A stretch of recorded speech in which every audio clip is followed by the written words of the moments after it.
From the RSNA, this is the Radiology Artificial Intelligence Podcast. My name is Paul Yee, and I'm a radiologist and co-host of the podcast.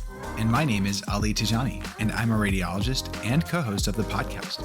Each month, we dive into the hottest topics in radiology AI and talk with leading experts, thought leaders, and movers and shakers in the field.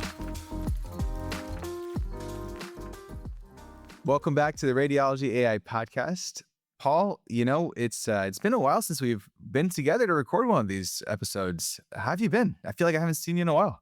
No, I've been doing pretty good. Summer, it's been pretty hot, but I like the sun, getting out when I can. How about you? Yeah, about the same, pretty sunny where I just moved out to, so can't complain. Wish I would travel more, though. I definitely need to travel. And, I figured while we're not able to make it out to some exciting places, maybe we can talk to a couple of friends who've had some exciting experiences and we can live vicariously through their experience. Whatever could you mean?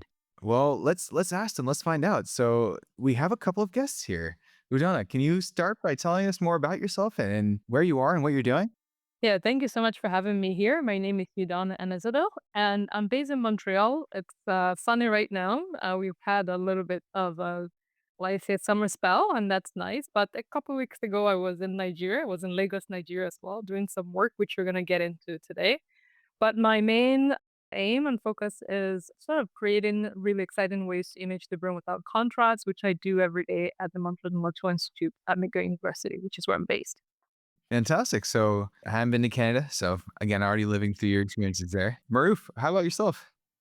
Yeah, I'm doing great. Thank you so much for inviting me. Marouf Adewole is my name. I'm the Executive Director of Medical Artificial Intelligence Laboratory based in Lagos.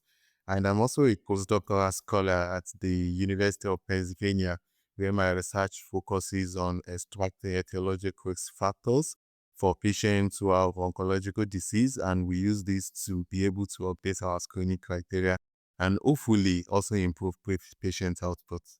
You're joining us from somewhere that's not close by. Where are you today and what are you doing? So currently I'm in Lagos, even though I still maintain my appointment at the University of Pennsylvania. The main reason why I'm currently in Lagos right now is the fact that there's a lot of advanced technologies that is being developed out there. And because of the infrastructural setup of healthcare and other human endeavors in the country, they are not able to laterally adopt those technologies. So we created my lab in 2022 with the assistance of Dr. Anazodo, who is on the call with us today, to adapt those advanced technologies to meet resource-constrained settings in Africa and other resource-constrained settings in other parts of the world. I know we're going to have a huge conversation where I'm sure all of us will learn quite a bit more about that as well. So thank you for joining us. And Udunna, where were you recently? I feel like you're probably traveling as well.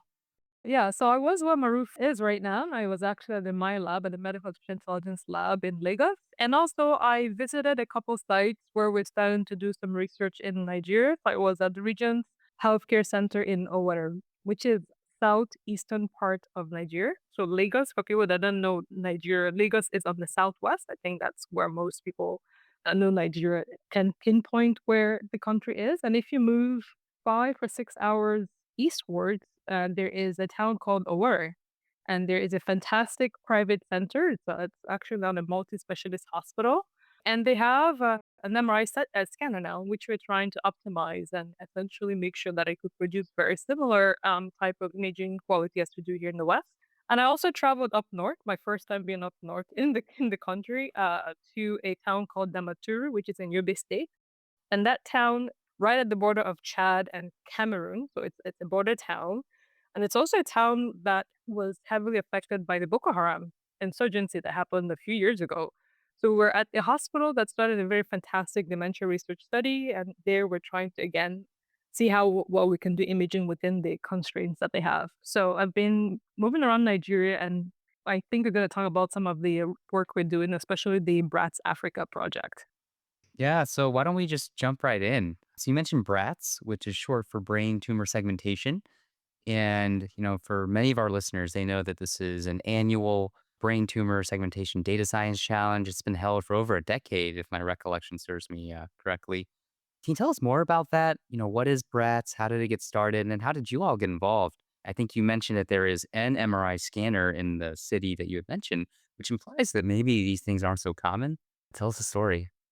Right. So BRATS, like you said, is a brain tumor segmentation challenge. It's a challenge that's been run by the Medical Image Computing and Computer Assisted Intervention, so the MICI Society, which is a society essentially for people that do AI, artificial intelligence applications in medical imaging. And this BRATS challenge has been running since 2012. In 2023 was when we kind of got involved with the challenge, and that was around the same time that the challenge was moving away from a standard central task, which is glioma MRI segmentation, to multiple different other subtasks, a subclass of challenges, as they call it. So this cluster of challenges. So in 2023, we were one of the 9 cluster of challenges, meaning that we were one of the organizers that organized a very specific task, which is to segment glioma cases of patients from Africa. So this is the BRATS Africa challenge. And so since 2023, we've been running this challenge every year at MICAI. And this year, it's actually a year where MICAI is trying to recognize some of these long-standing challenges that they run, including BRATS. So this year, we are part of this Lighthouse BRATS challenge. I think that's a really great summary of BRATS, but I want to know, how'd you get involved? Yeah, tell us about your work. I think that's going to be super interesting. Fantastic. So how I got involved. So that's actually a great question because I'm actually a cognitive neuroscientist, a cognitive neuroimaging person. That's where my main focus is. So in 2020, I visited Nigeria to start to understand issues with imaging, medical imaging access and medical imaging research itself, and how I could start to do some of the research I do here in Canada in Nigeria, which is where my parents come from. That's where I grew up. I was born in Canada, but I grew up in Nigeria. So I wanted to start to figure out how to do this kind of work there. Traveled to Nigeria in 2020 and I met Marouf. Marouf was a student at a time, just about to start his PhD. I gave a talk. Marouf came up to me, wanted to do some MRI research. His focus was on oncology. I don't do oncology, but his motivation and his or let's say tenacity was quite palpable. So I felt like I had to figure out how to mentor Marouf. And so we put together the grant that supported the BRATS Africa Challenge. And it just came with me being a neuroimaging person and him doing medical physics and oncology. And the best of both worlds is glioma, brain oncology. And for me, it was actually not a far cry from what I was doing, which is essentially trying to optimize brain imaging techniques and translate them in low risk of settings. So it's a perfect marriage. And the BRATS was a really nice way for us to sort of start to address multiple different issues that we were already looking at. One of these issue is essentially how can we understand tangibly some of the critical barriers that are holding back translation of MRI techniques to some of the scanners that are coming online. So in 2020, a lot of the centers are starting to adopt and install 1.5T imaging systems, which means that we can start to do some of this MRI imaging on some of these clinical systems. But we're not aware and we had no idea how to really understand some of these access issues. So the best way to do that is to take a look at the data that they have. And so the BRATS challenge became a really nice way for us to curate data, see how some of these AI models that have been sort of that state of the art benchmarked how well they work on some of these imaging data sets, understand what the imaging challenges are. And I think the best way to do that is to just take a look at what the imaging data sets are. And that's kind of one reason why we decided to put together a data set, run the challenge, and even start to understand the challenges to then improve them. So that's kind of how we got involved. Yeah, can we take a step back though? 'Cause that's a lot of amazing work. I think there's serendipitous meeting of you two. You going back to your birthplace and then meeting Marouf when he's a student. Now Marouf is a full blown investigator. He's got a lab. You're doing amazing things in Montreal. What was the time frame? How over what time frame did this happen? Because I'm guessing this wasn't over the course of a year or maybe even two. When did you meet? How long did this take? Who funded this? Because I think we want to give a shout out to the people that supported this. And I think this could also be a roadmap for anyone trying to do something similar, let's say in, well, who knows where around the world. Right. So I met Marouf in 2020 and we put in a grant in 2021. It was funded towards the end of 2022. This is a grant funded by the Lacuna Fund. Lacuna Fund is a multi-stakeholder funding scheme that also includes the International Development Research Council of Canada, which is how the government of Canada funds international or developmental research, which is one reason why I was aware of the grant. So we got the Lacuna Fund in 2022, and the project was to start in 2023, which is one of the reasons why the first main aim of the project was really to put together this data set and make it available by the challenge of the 2023 challenge. So we met in 2022. We started to put together a series of sites that we are going to target. These are sites that we already have some partnership with, some discussions with. These are sites that have a 1.5 to MRI scanners. It's about 22 centers actually that we started off with, although we ended up with 6 for reasons we're going to discuss later on. So Marouf, being based in Lagos at the time, didn't really have a place for him to sit down and work. And one of the things we decided to do right off the bat is when we applied for the grant, we made the funders aware of some of the issues with aggregating data sets. Because the main aim of the Lacuna Fund was really to support aggregation of data sets. But we wanted to let them understand that we have to have a space, like a lab, for us to do that. We need to have computers for us to be able to even analyze the data sets. And we actually need to have a way of training people that would actually help us annotate the data sets. Because some of the radiologists and the residents don't even have the skill set and understanding of how to create this annotated or benchmark data sets. Luckily for us, Lacuna was actually quite happy to provide us some additional funding. So this is beyond the scope of the actual proposal. So they gave us a little bit of money, which is what we used to set up this medical artificial intelligence lab. We were also lucky to partner with Dr. Fatade, who is a radiologist that owns a chain of radiology clinics in the Lagos area. One of those sites had a bit of a space for us to put in a lab and put in some computers, and this is where Marouf is actually sitting right now. So that's how we created the My Lab, the Medical Artificial Intelligence Lab in 2022. So from that lab, we were now able to have a base where we can work locally, connect with hospitals that are in Lagos, connect with hospitals across Nigeria, connect with hospitals across actually the region, and start to aggregate data sets. And in 2023, March was when we actually had a data set ready to be curated, and it was released publicly in May as part of the BRATS 2023 challenge. So we've run the challenge now for 2 years. And the actual data sets from the 23 challenge is now publicly available. This is archived on the National Institute of Health Cancer Archives, or the NIH CCIA platform.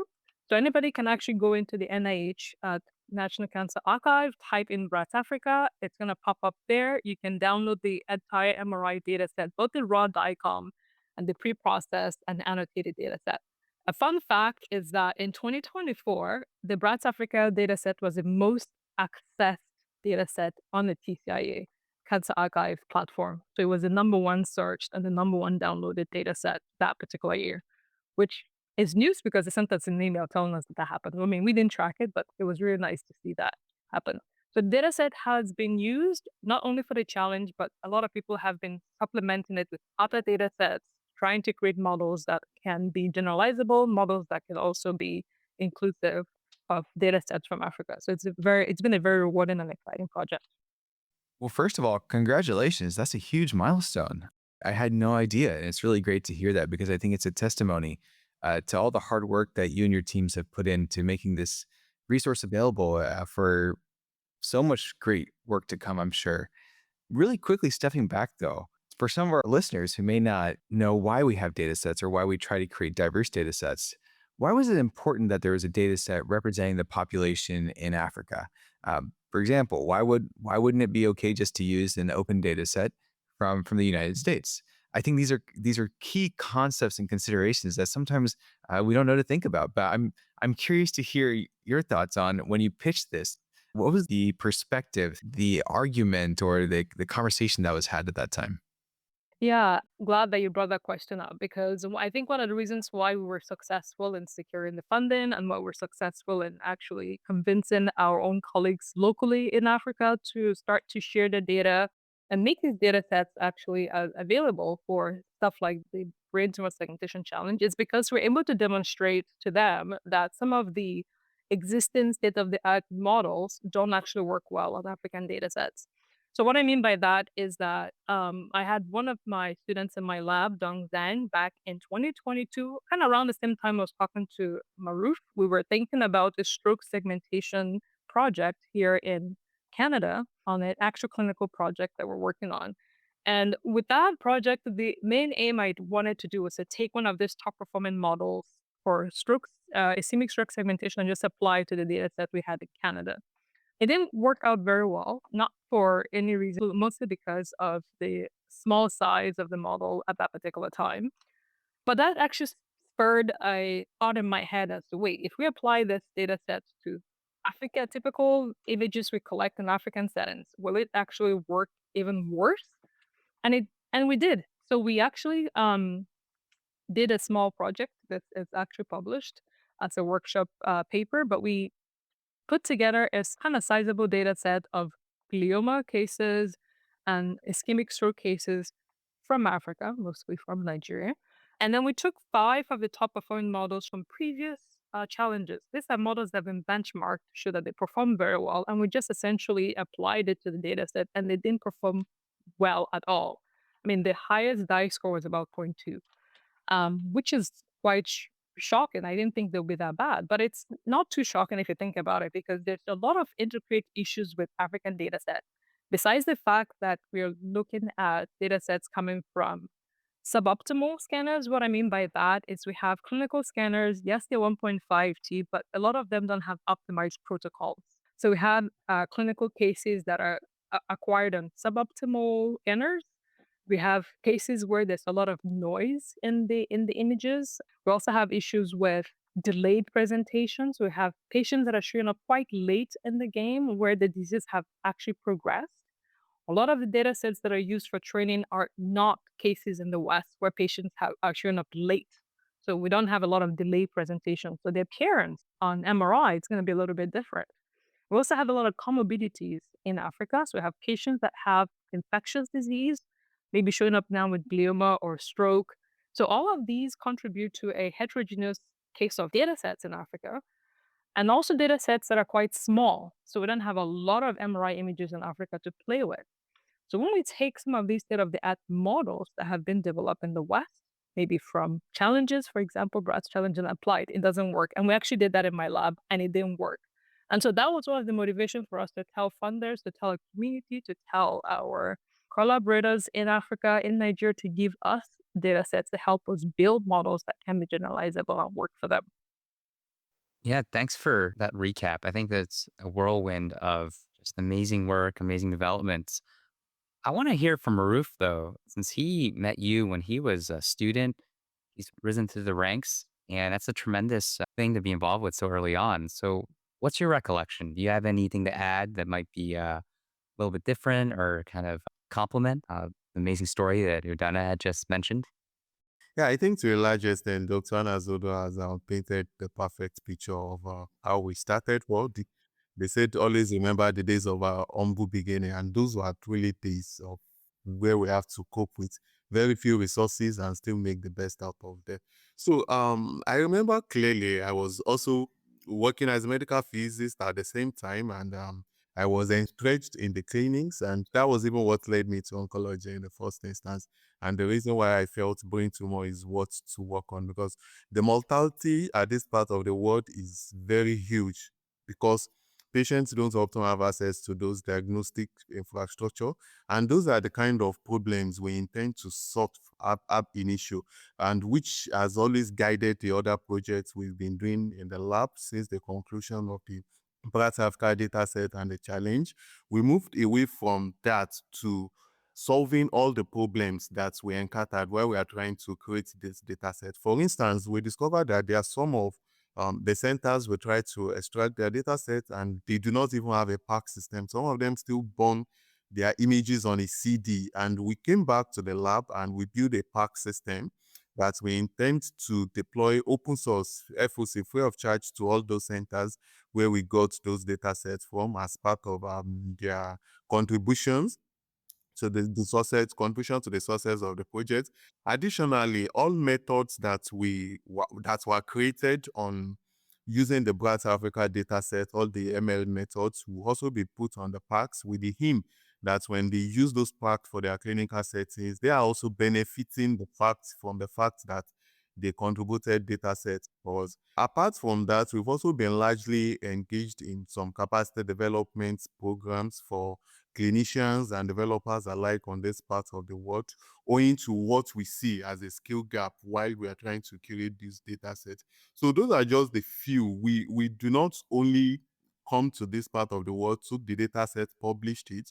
We are also looking back at what are the problems that exist and also trying to fix them with the goal that eventually would an improved healthcare outcomes for the continent and also make the work of the few clinicians that we have working in these challenging settings make their work better and faster. And it's really interesting to hear this because I think it's just not often that we have a chance to connect like this. I mean, Marouf, we were at RSNA where I remember we still had that conversation where I learned all about the work that you were doing, and again realized, wow, it's so great that there's a group working on this because it's such a problem that hasn't gotten enough attention, right? And so as I've talked to you, I've understood more about some of those challenges. But maybe you and Udunna can help us understand and our listeners understand when we say that there aren't enough resources or there's a gap in resources. What are we talking about? Is it more a staffing consideration, an expert level annotator consideration, or compute, or consistent access to computers, right? To annotate images, or the scanners themselves, as we maybe talked about earlier. Tell us more about what those challenges are, those concrete challenges that we can work together to address. Okay, so one thing we discovered is that Africa and the rest of the LMICs are not the only ones who are under-resourced. We still have pockets of underserved communities in developed climate as well. I remember in one of the talks that I gave at SIM, one of the conversations we had was that sustainability of radiology. And we discovered, I mean, it was glaring then that while some people are picturing sustainability in terms of the carbon blueprints and the greenhouse effects, sustainability to us in this part of the world is being able to service our scanners when they go bad and being able to reduce our downtime from 1 hour to fraction of minutes. So we discovered that, and largely we've also been able to picture this in terms of accessibility. We also conducted a study whereby we look at the few facilities that perform diagnostic imaging services in the country and how people are able to access them. And we assess these using three different approaches. We look at economic accessibility, we look at geographic accessibility, and also personnel accessibility. One key interesting fact is the fact that you could have money to pay for those scans, you could have it physically available in front of you, but the personnel that are supposed to service those machines, if they are not available, then you still don't have access to it. So while we understand that if each preponderance of the machines that we have are a bit old, we can still tweak them, we can still optimize them. And we've been doing this through one of our programs, which we call Scan With Me Swim, where we are training radiographers on how to optimize their protocols and how to get them to to make use of advanced images scanning techniques. And this has like been running for the third time this year. We've done cardiac MRI, we've trained them also on brain MRI as well, and we'll be looking at other body parts that technically difficult to scan for a normal radiographer. So apart from this, we've also been trying to upskill the skill sets of other personnel that are involved in the imaging spectrum as well, coming from people who do the computation analysis. We have some programs called Connecting that is aimed at that. We've also been working on trying to get biomedical engineers to also be able to fix some of these scanners. And we have another project which we call Imagine, which is meant to train people on how to build low MRI scanners. I know Dr. Anazodo will be able to describe that better. We also currently building an AI-guided troubleshooting app in the lab. So all these solutions, all the efforts, we are largely investing our time and energy here. They are to solve actual problems that we've seen working in the clinics, and we just want those problems to go away. And we do not necessarily do our research just for publication's sake, but to actually solve the clinical needs of these settings where we find ourselves. And if I could add and maybe take a step back, I think first thing is to understand the problem.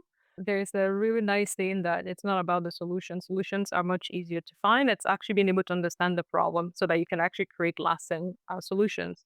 So to sort of quickly summarize, and then going back to your question to Jenny about the complex challenges of practicing or trying to provide medical imaging services in places like Africa or Lagos, where we do a lot of our work. I think the biggest issue, and this was really summarized well by radiologists practicing in Nigeria, that said that research is a luxury in Africa because for multiple reasons. Reason number one is that medical research is done mostly by clinicians because there's not a lot of basic scientists that are trained to do medical research in the continent. It becomes a luxury. It becomes a luxury also because a lot of the research infrastructure, especially for medical imaging, is in private sector. So a lot of the radiology practices are by, I won't call them mom and pop, but that's pretty much what it is. It's not Cleveland Clinic for sure. These are radiologists that have set up a center, running their own center. They might have a CT, they might have an ultrasound. MRI is very rare. It's common, but it's not as common as maybe having an X-ray or an ultrasound in your clinic. So we have a multiple challenge issues where one, the few radiologists that are practicing pure in the private sector. They have very little research training, and also don't have a research environment where we can start to do research translation. That's one. Second is when you have basic scientists, they're not linked to clinical settings. So especially for imaging or expensive infrastructure like MRI, they don't have direct access to actually practice or perform basic science on these clinical systems. And there are clinical systems. There's systems that are not set up to do research. There's no research license, for example, to do research on this scanners. And then we're now bringing in this nice beast called AI, where network connectivity is still an issue. For example, where Marouf is, the lab in Lagos, we were one of the first few labs to get Starlink. And even with that, when it rains, there goes the Starlink. So, and that's a real issue, right? And you're trying to download models, you're trying to run models, you're trying to do cloud computing, becomes actually an issue. I think there was that New York Times article that came out in June that talks about this digital AI divide.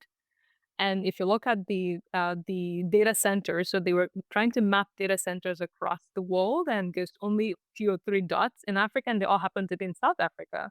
That digital AI divide is going to be a big problem for radiology if or for medical imaging if we're starting to move faster towards medical imaging and in adoption of AI or integration of AI into medical imaging, where we have this big AI divide.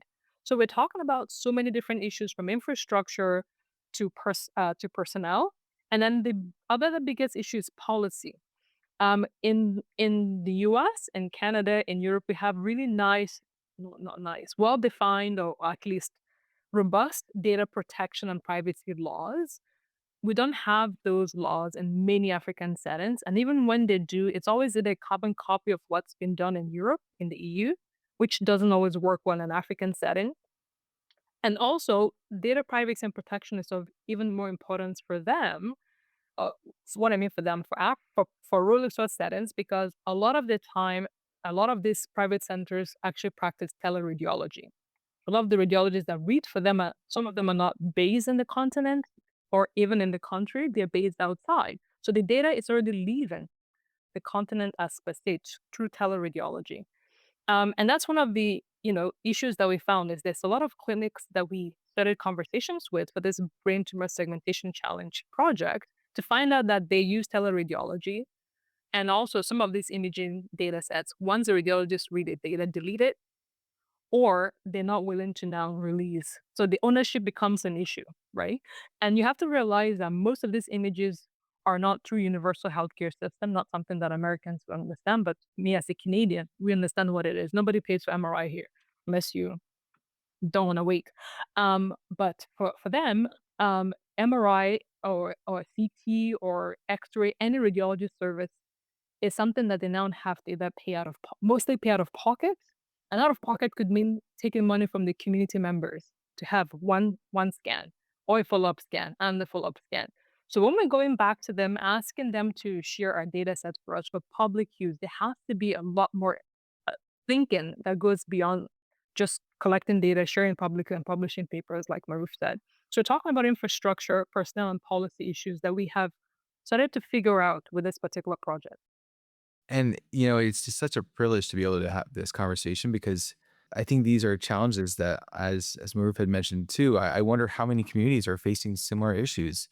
But I think the work that you're doing is really shedding a light and bringing these to the surface because hopefully once we raise more awareness, we see the great work coming through the BRATS Africa Challenge, we can start to think about, well, here's how we can address that, and here's what's next. And so I'm just curious to see, since the BRATS Challenge, the Africa data set that was released, has there been any increased interest in collaborating and helping with the problems that you mentioned, finding collaborative solutions? Yes, there has been. So one really, I would like to say, immediate thing that came out of the BRATS data set once we did the first release was the protocols. It was quite clear that a lot of the centers were essentially doing the best they can with the training and the skill set and understanding they have. There is technically, to my knowledge, no standard way of imaging brain tumors. There is a brain tumor imaging protocol that was established by the European Society of Neuroradiology, but again, that protocol is established based on how neuroradiologists practice or neuro-oncologists practice in Europe, not so much in Africa.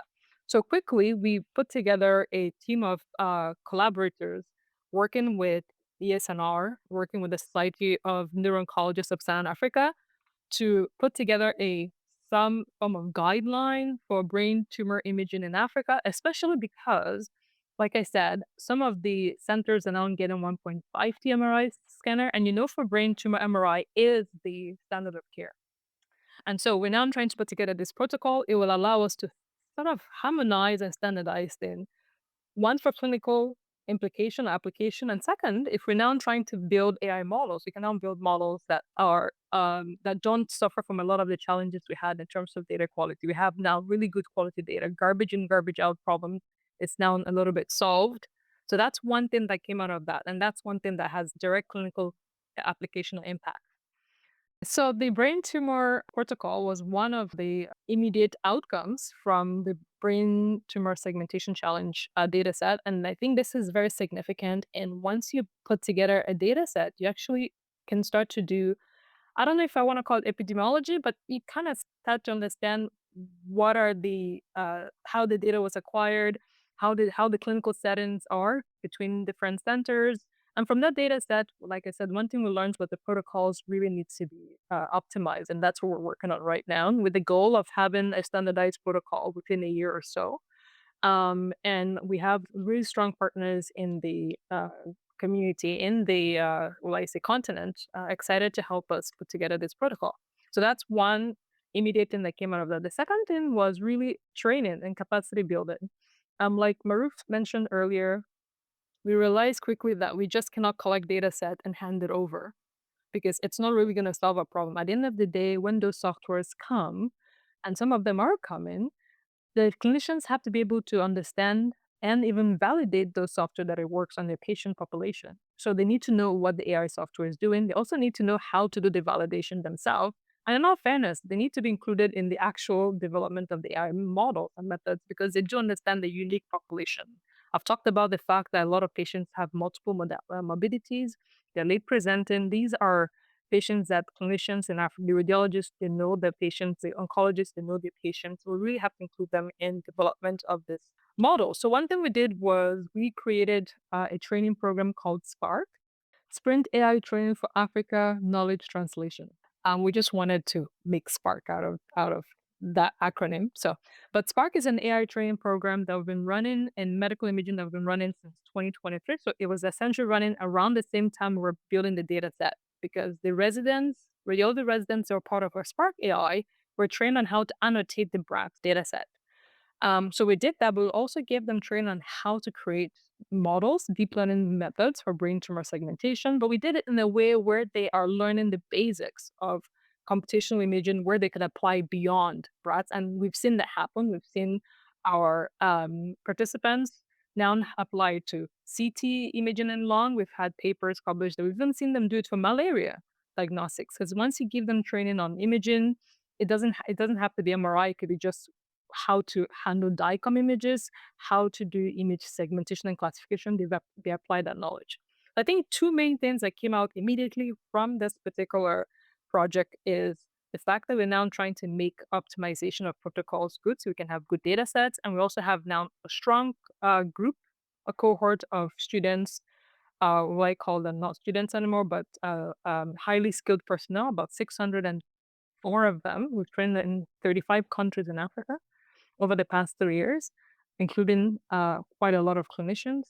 And together they form their own little community, it's Spark Community. And we have now a lot of participants willing to give us data sets. We have a breast ultrasound project that now came out of this. So we have now a group of clinicians working together to put a challenge. The challenge is actually running right now, and it's called PACE, where we're using handheld ultrasound data sets that have been collected in Kampala and Uganda, doing the same thing, training people how to build these data sets, training them how to annotate them, training them how to develop AI methods out of that. So I think it's teach one, feed many. And that's really happening well with this project. That's a tremendous amount of knowledge and wisdom that I'm sure all of us will benefit tremendously from. I want to ask you though, when you look back on this, this was a lot of work. I'm sure a lot of blood, sweat, and tears. Was this easier or harder than you thought it would be when you wrote the grant? Oh, no, I think naive. Naive is a key word, purely naivety. Yeah. I think Marouf has an infectious personality. Not just Marouf, there's quite a bit of students. There are three of them, actually. I met one of them is a PhD student in my lab, Raymond Confidence, who runs the Spark training program, by the way. So I think initially when I started this project, I just saw very brilliant minds, and there's a lot of young, hungry minds in Africa. Lots. Well, like when you meet people like Marouf or Raymond, it's very difficult for you if you have anything to give to not want to give. And so I started it off with a little bit of naivety, thinking, oh, yeah, I can run in the same way. I have my little lab going here. You just get a bunch of students, kind of put together a grant. You do this project. It's very nice. I know what the scanners are. Just go in there, get the data. But no, this has been a very humbling experience. It's been a very experience where I personally have learned a lot about how to do many things with very little funding or very little resources. And I think that's a lesson we can bring back to the West, especially for me as a Canadian. Healthcare funding or healthcare research in Canada is purely mostly funded by public money, public funds, both from healthcare delivery itself to healthcare research. So for me personally, I've actually started to take a look back as to how to take the little public funds we have, which is dwindling every single day, and for lack of a better word, dodge the whole process. Because this project was really done with very limited funding and very limited resources. But it shows that we could actually slow down, figure out really what the challenge is, figure out how to use a domino effect to knock down challenges, and now be able to deliver a much bigger impact and much bigger result. If I had a lot of money, or had the same similar environment as I have in Canada with this project, I don't think we would have been able to have the impact we had, which includes being able to train a lot of people with the way we've done it. So I think that there is a lot to learn from doing more with little that we all can benefit from, especially with radiology, as Marouf said, sustainability. I think that should be what we think a lot about in how we deliver medical imaging and also how we do medical imaging research. And that's my biggest takeaway from this. So that challenge, yes, it was very challenging to do a lot of this. I mean, I cannot tell you how many frustrating days you have just doing ethics in general, trying to teach private centers how to do ethics. But then you understand that the main goal is not just to, like Maruf said, to publish a data set. The main goal is to really try to transform healthcare, finally do research that patients can benefit from now, not later. Lots of lessons we learned is what I'm applying right now in my own research setting, in my own research lab here in Montreal. Yeah. What about you, Maruf? You are the brilliant mind that drew Udunna into this. So maybe you have a different take. There's this thing that they said that I am able to look farther because I'm standing on the shoulders of giants, and Udunna is one of the giants that I'm standing on their shoulder and benefiting from our mentorship. So one thing I see this whole thing that we do as an adventure. Imagine, picture yourself as a wildlife hunter in a forest, and you don't go through the same pattern every day. I mean, each day comes with its own fresh set of challenges and different lessons to learn from it. So largely, just like Dr. Anazodo has mentioned, like it has really improved my analytic thinking skills. It has really improved my perspective about so many things. And I think even outside science and what we do, the journey we've had together for these past 3 years, it's really impactful that if we continue at this pace in the next 5, 10 years, the revolution will be felt at every part of the world. I mean, it's really an humbling experience, and I wouldn't have wished for any other opportunity or any other team member to work with than and the other rest of the team, including Dr. Toyobo, Mr. Badamosi, the whole everybody will work together in the lab. I mean, we have a really strong team, and we have this tagline that what we do here is science on pulp. Like we are trying to look at a more EP and a more non-bunny way to do science, but still get revolutionary results and still make sure that all our outputs are impactful. And at the same way, we still try to make sure that whatever standard is obtainable out there, we are also able to do it even in the remotest village in Nigeria or Ghana or Gambia or Zambia. One last thing I want to add about that, if that's okay. In the true spirit of maybe this is a Nigerian spirit, we have this saying about smiling and suffering. Smiling and suffering is laughing through anxiety, laughing through pain, laughing through challenges. I think that's the only way, if I look back, is the only way you could try to do a lot of this ambitious projects in a place where you have no infrastructure, very few skilled personnel, and policy gaps that are just blind mice, for lack of a better word. Um, there's a lot of smiling through suffering, and from that comes resilience and the strength to overcome. And there's a lot of challenges, but right now it's so far behind those that it's hard for us to start to remember what all those were, because through those challenges we're smiling and suffering. Absolutely makes sense. And well, hopefully this episode has been just all smiles because I think for our listeners who can't see us, you probably can't see the big grins that we have just being able to connect and talk about these things. And so before we end our conversation here, maybe we can end on just a bit of a different question, you know? Paul and I like to learn more about our guests, and we know you love medicine and medical imaging and AI. I think we can all share that passion. But tell us a fun fact about yourself. What is something that we don't know that maybe not many people know? Think outside science, the only thing I do for fun is once in a while watch movies when I feel like I don't want to read any manuscript anymore. And recently, I'm happy to call myself amateur tennis player. I signed up to start learning how to play tennis because I feel, okay, there's the need to get out of the lab to swing some balls and get some cardio in. I think right now, those are the only fun things in my life, apart from the families and friends that I have who try to make me not suffer burnout, who also let me have a reason to smile even in the face of suffer that Dr. Udunna has painted earlier on. I mean, we largely have this community, and if I'm to see that what is the secret of our success, it's because of the people we surrounded ourselves with, and not only the support they provide, but also the fun that they give us and the happy moment and the joy that comes with everything we do. So I think those are the only fun things in my life right now. I think, I mean, that this is a tough one. A fun fact, I don't know if this is fun or not. There may be only me in the world that does this, but I know how to drive, obviously. I drive automatic, but I drive with both legs, just like if I'm driving a manual on an automatic car. Been driving since I was 17. That was how I managed to learn how to drive, because I had a very horrible instructor in North Carolina, so as a teen, and I started wanting to learn manual and switched halfway, and I've been driving that way since. I think that's probably also how my brain sort of works as well, is if I kind of figure out something, it may not be how everybody else does it, it works for me, I just keep doing it that way. I don't know if that's a fun fact, but yeah. That's a super fun fact. I can't say I know anybody else who does that. So I think that that checks the box for me too.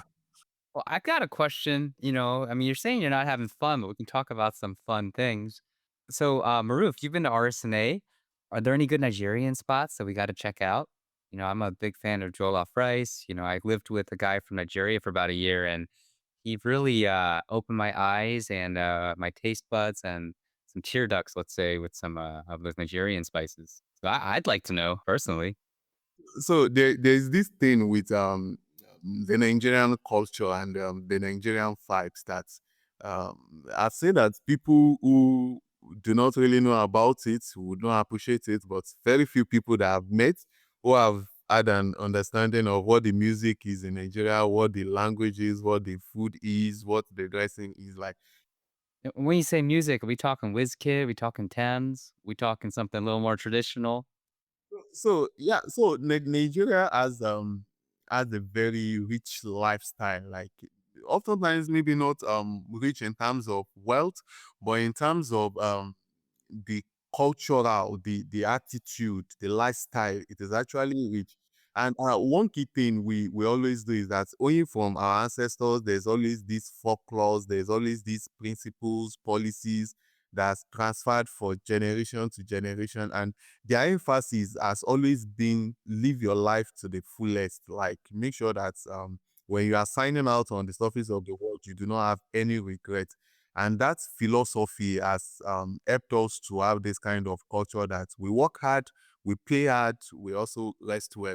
So stemming from that, that's why even up to now, if you look at some of the top footballers in the world, you find Nigerians there, top scientists, you find Nigerians there, top musician. But there's this thing currently now that started a few years back in Lagos. We call it Dirty December, where there's a series of concerts, musical concerts, back to back for like the last 2 weeks of the year, where people come in from UK, US. If you're up to it anytime in the nearest future, I would like to invite you to come and check out. You can go from RSNA right to December. It really is, and it's interesting. People use it to celebrate. Okay, I've been working so hard from the beginning of the year. Now it's time for me to enjoy my life and all that before the new year comes again. So that why that is the festival, but that is largely the attitude of Nigerians when they find themselves in any place or any circumstances or any challenges or even any opportunity. Like make the best out of it, go at it hard, and when it's time for you to also flex, you also flex really well.